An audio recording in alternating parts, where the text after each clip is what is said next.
आखिर क्यों याद आ रहे हैं बेनीवाल को युवा? क्या बेनीवाल अभी से विधानसभा चुनाव साधने के लिए लग गए हैं? नमस्कार, मैं रेणुका चौधरी और आप देख रहे हैं दैनिक अपडेट। आज हम इसी मुद्दे पर खास बातचीत करेंगे और हमारे साथ मौजूद है वरिष्ठ पत्रकार बसंत पांडे, जिनसे हम इस मुद्दे पर बातचीत करेंगे। हेलो बसंत, आपको क्या लगता है कि बेनीवाल विधानसभा चुनाव को लेकर युवाओं के साथ कुछ वो कर रहे हैं रणनीति? देखिए, हनुमान बेनीवाल जानते हैं कि युवाओं की संख्या राजस्थान में काफी ज्यादा है जी।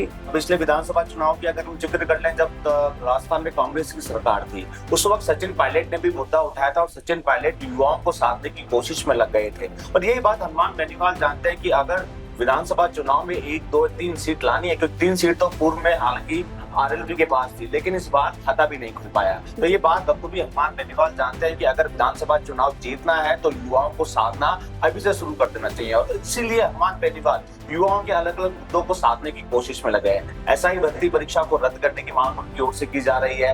आरएएस की तिथि को आगे बढ़ाने की मांग उनकी ओर से की जा रही है। हालांकि इस मुद्दों को लेकर लगातार जो है उनके बयान भी साफ तौर पर देखने को मिल रहे हैं। शहीद स्मारक पर लगातार काम उनकी ओर से बनी जा रही है। कांग्रेस पे आरोप लगाए जा रहे हैं, भाजपा पर आरोप लगाए जा रहे हैं। तो हनुमान बेनीवाल कहीं ना कहीं युवाओं को साधने की कोशिश करने में लगे हैं।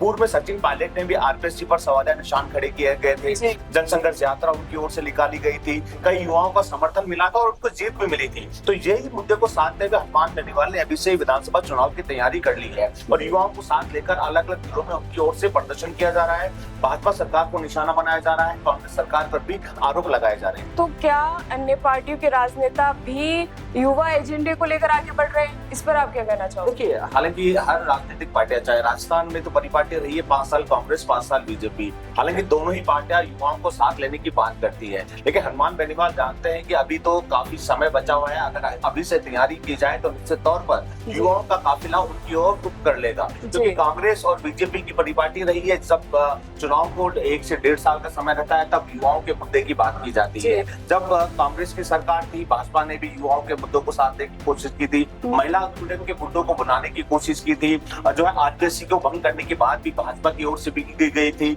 सचिन पायलट ने भी आरपीएससी को भंग करने की बात की गई थी। अब हनुमान बेनीवाल भी आरपीएससी को भंग करने की बात कर रहे हैं और युवाओं को साधने की कोशिश करने में लगे हैं, क्योंकि युवाओं की संख्या, हमने पहले भी जिक्र किया था, युवाओं की संख्या राजस्थान में काफी ज्यादा है। तो हनुमान बेनीवाल जानते हैं कि अगर युवाओं को साथ ले लिया तो निश्चित तौर पर उनके जो विधायक संख्या बल जो घट गया, खत्म यूं माने कि खत्म हो गया, अब उसमें इजाफा आगामी चुनाव में देखने को मिल सकता है। तो फिर अन्य पार्टियां जैसे कि भाजपा सरकार की इस पर कोई प्रतिक्रिया नहीं आ रही?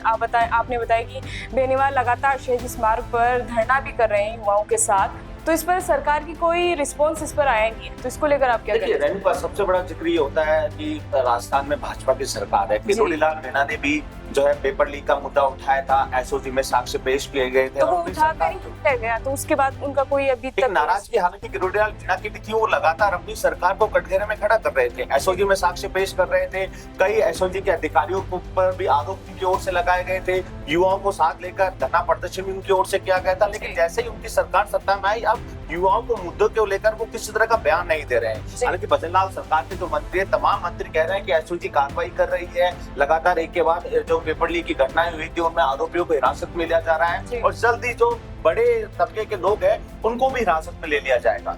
तो इसको ध्यान में रखकर तो ये है कि युवाओं का जो भविष्य है उस पर भी क्वेश्चन उठ रहा है कि युवाओं का भविष्य क्या होगा। कई पेपर लीक हो रहे हैं, उसको लेकर कई राजनेता युवाओं के साथ भी है, फिर भी सरकार का कोई रिस्पॉन्स नहीं है। तो ये तो युवाओं के भविष्य के साथ भी कुछ देखिए, हालांकि जो अटकलें लगाई जा रही थी आरपीएससी को भंग करने को लेकर, बाबूलाल कटारा का जिक्र आरपीएससी का सदस्य था, वहां से पेपर लीक हुआ था, तो बाबूलाल कटारा का नाम आया था, उससे भी एसओजी पूछताछ कर रही थी। उसके बाद लगातार आरपीएससी को भंग करने की मांग थी और आरपीएससी का पद काफी लंबे समय से यूं कह सकते हैं खाली था चेयरमैन का।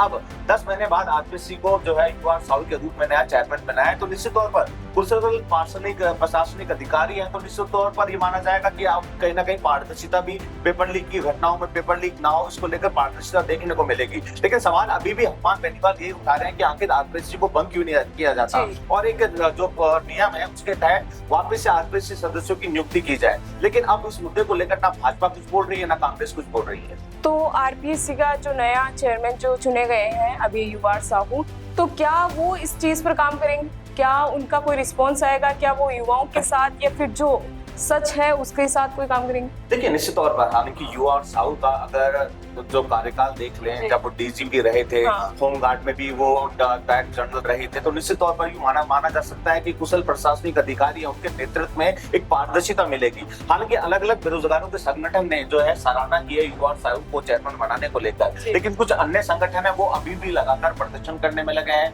लगातार उनकी ओर से विवाद भरी जा रही है, चाहे आरपीएससी की बात हो, चाहे कर्मचारी चयन बोर्ड की बात हो, यहाँ पर भी लगातार जो बेरोजगारों की ओर से अलग अलग प्रदर्शन किए जा रहे हैं। अब हुंकार जो है आरएएस परीक्षा की तिथि बढ़ाने को लेकर भी की जा रही है। हनुमान बेनीवाल लगातार युवाओं को साधने की कोशिश करने में लगे हैं, लेकिन सबसे बड़ा सवाल ये होता है कि क्या युवाओं को साधने में सफल हो पाएंगे, क्योंकि युवाओं के मुद्दों को लेकर ही हनुमान बेनीवाल ने एक हुंकार भर दी है। अलग अलग जिलों में उनकी ओर से प्रदर्शन किया जा रहा है, कांग्रेस पे आरोप लगाए जा रहे हैं, बीजेपी पे आरोप लगाए जा रहे हैं, लेकिन राजस्थान में ये कह सकते हैं कि तीसरा मोर्चा कभी सफल नहीं हुआ है। इससे पहले घनश्याम तिवारी ने भी अपनी बाल बहानी पार्टी खोली थी, लेकिन वो सफल नहीं हो पाए। उन्होंने वापस पहले कांग्रेस का दामन थामा, फिर बीजेपी का दामन थाम लिया, अब राज्यसभा सांसद बन गए।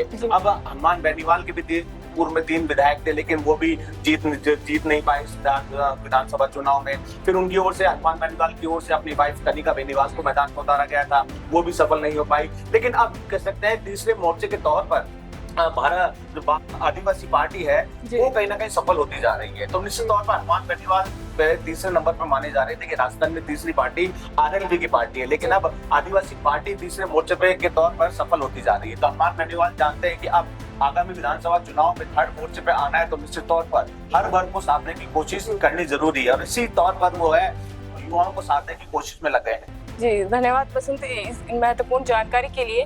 क्या ये तो वक्त ही बताएगा क्या बेनीवाल आरएलपी को लेकर युवाओं के समर्थन के साथ आगे बढ़ते हैं।